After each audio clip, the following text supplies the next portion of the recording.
Today, I'm going to tell you why I am terrified of teaching kindergarten. As a second generation homeschooler, you would think that I would have mastered this, but I'm going to be honest with you. I am totally terrified of teaching kindergarten. So, before we get into that, I want to welcome anyone new to the show. I am Jody the mom from lifeunboxed.blog, and I am a homeschool mom of 6 kids. 2, 4, 2, 4, 8, 12, 14, and 16. So those are their age ranges. And I am also a successful momtrepreneur. So this channel and my website is all about giving you the tools you need to be successful at both.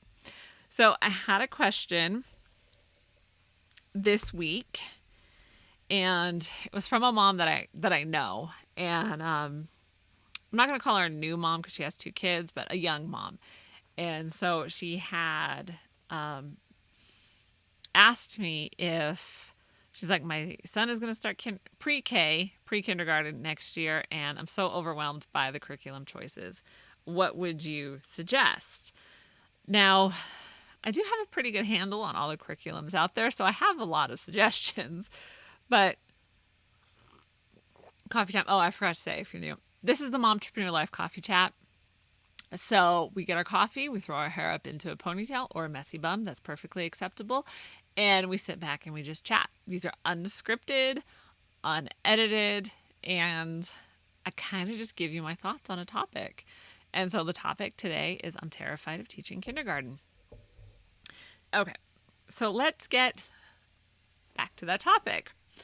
Anyway, so she had asked me about it, and right now I am attempting pre-K with my 4-year-old. But I feel like I need to go back just a little bit on the journey, because he's the only one of my children that does not have a late in the year birthday. So my 4 oldest kids are all have summer birthdays. And so I had decided with them that to give them more space to learn better. So I decided to not start them in kindergarten until they turned 6. Because if I hadn't done that, they would have just turned 5. And volunteering in their classes at different times and seeing the difference between my 6-year-olds and the 5-year-olds was huge. It was just a night and day difference. And so I've seen personally how they've benefited from starting later. And so my 4-year-old, who's going to be turning 5 soon, does not have that advantage. And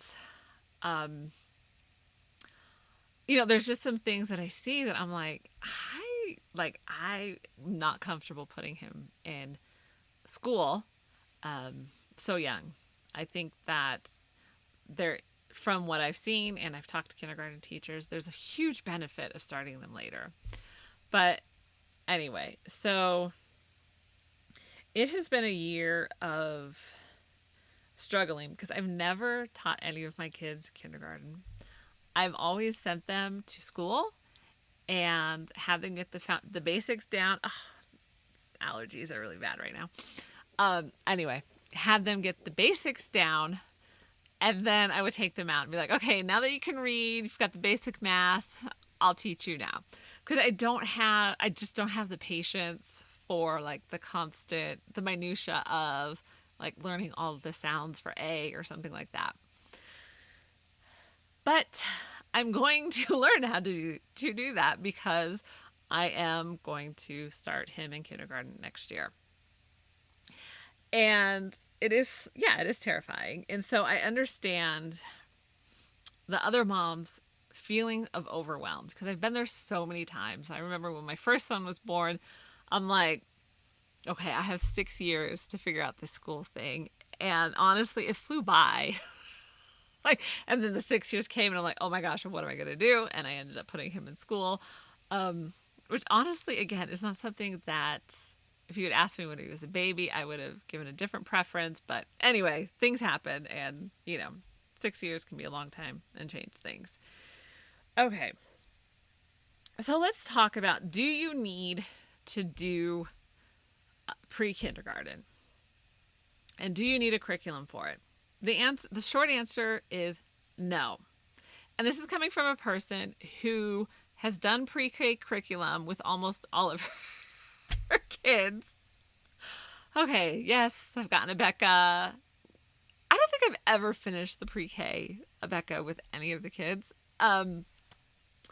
So I like it in the sense that, well, with number 4 and with my current one, I did get the DVDs for them. With number 4, Rebecca had a plan that was more flexible.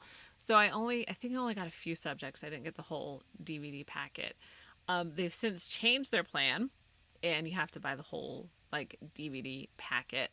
I had a few reasons for doing it. Number 1, I can't sit there and do schoolwork with them all day. So the second, because it is an actual classroom and they have a teacher in front and there is a class there, and my intention was always to send them to school. So the second reason for doing it was so that they could get used to the structure of a classroom and see it.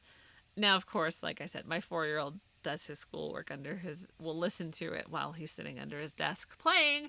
So there's that, but at least gives them some familiarity with the structure of a class. So that was why I always did it.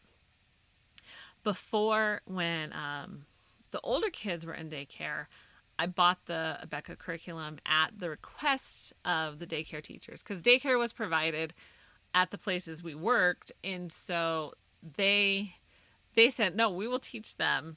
If you provide it, we'll teach them it. So I'm not going to pass that up. So I got the Becca curriculum.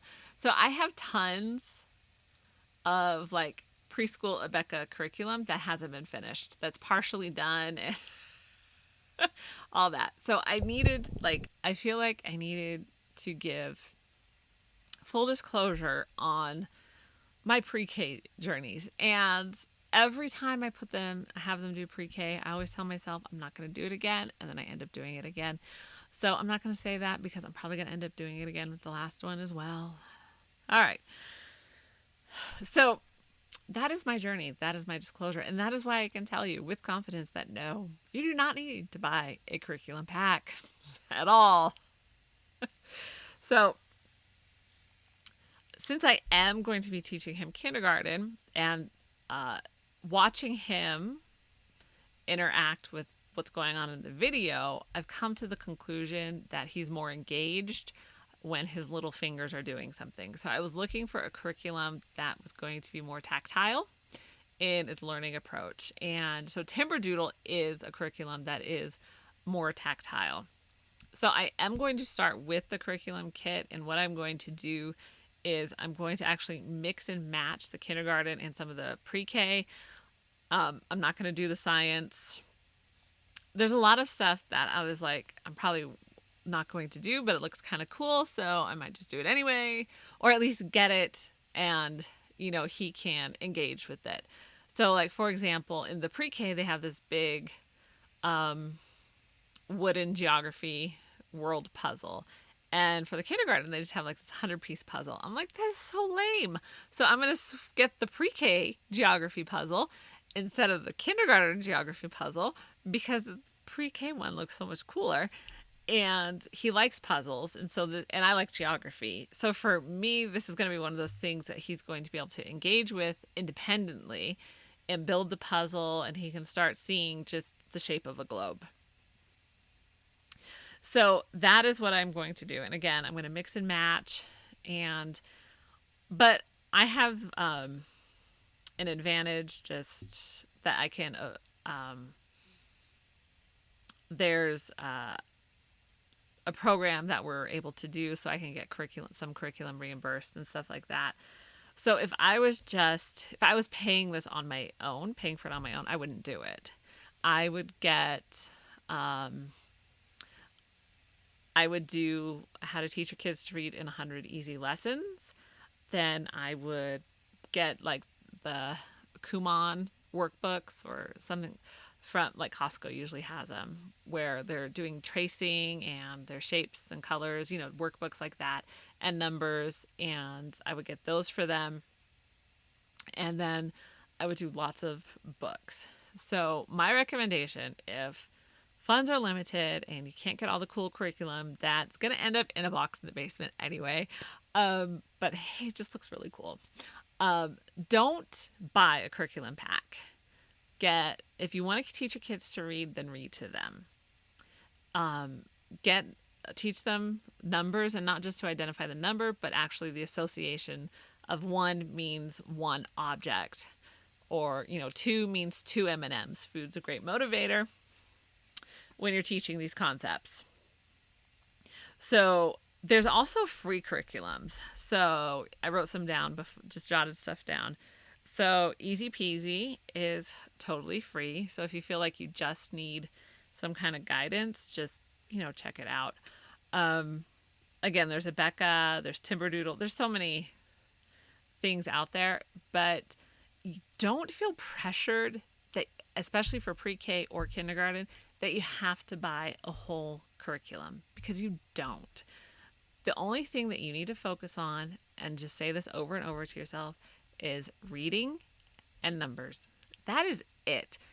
And for kindergarten, like school, it should be half an hour at the most. Like, really, it should. There's other things that you're going to do through the day that is probably just more of a natural part of your schedule that will still be school without it being a curriculum kit. Now, I like curriculum kits. They make my life a whole lot easier. So for me, especially working, like I need to be able to pull the schedule out and say, okay, it's already done for me. It's already ready to go. But again, I'm not going to do science with him. You don't need to do science in kindergarten unless you like it, then do it. Again, the geography is going to be a very flexible and fluid subject. Timberdoodle does have these wiki sticks to do the shapes of the letters. And so I think he's really going to get into that because, again, he was very much into learning when it was tactile. But take the pressure off yourself. Give yourself permission to not school the way the public school schools, because you don't need to. The important thing is to teach your kids to love learning. So if you're putting all this pressure on them at an early age, it's actually going to cause them to draw back from learning. Now, don't get me wrong, there's times when it's just they need the routine and the structure. And again, that's also part of why I've done pre-K, was to also get them into the routine, because I didn't make the decision to not put him in kindergarten next year until like a few weeks ago. So I wanted him to also kind of get that routine in his mind too. Again, even though he's doing schoolwork, he's sitting under his desk playing while he's listening to it, but hey, he's doing it. So I'm going to tell you the story. So when we started, I made him some tracing sheets with his name, because I wanted him, to start learning how to write his name. But at this age, it's not so much that they learn to write their name, it's that they recognize their name.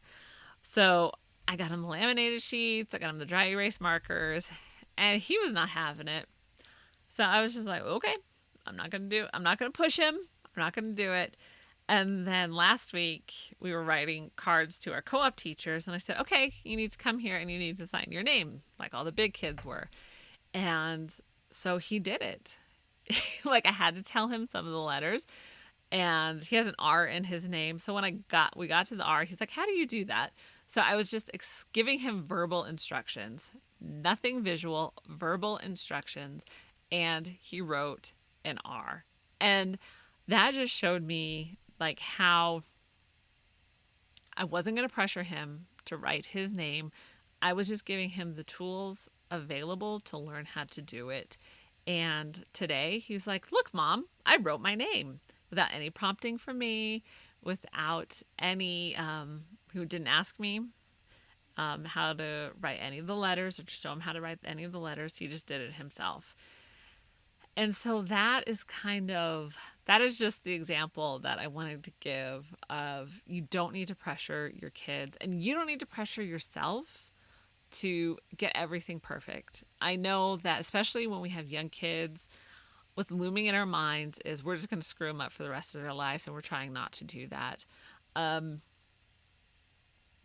they will remember more and be more engaged with their learning if they get to sit with Mom and read a book. And if you want to start with kind of getting them started reading, Bob books, the first level, where they start with Matt Sat. I think all of my kids have started reading with those books. They're great books. So yeah, take the pressure off yourself. And even though I am terrified of teaching kindergarten, and maybe I'll do a follow-up video in a year from now and tell you how it went. So at this point, I just keep telling myself, he just needs to learn how to read and learn numbers. That's all we're shooting for this year. Reading and numbers. So I hope we accomplish that. And on that note, that is a wrap for this Momtrepreneur Life coffee chat. So hit me with your best advice or your most terrifying questions when it comes to homeschooling. I want to hear them. And be sure to check out lifeunboxed.blog. And don't forget, you can listen to the podcast on Apple Podcasts, Spotify, and wherever else you listen to podcasts. So if you are a mom on the run, like most of us are, you can always take me on the go with you. And I will see you in the next show.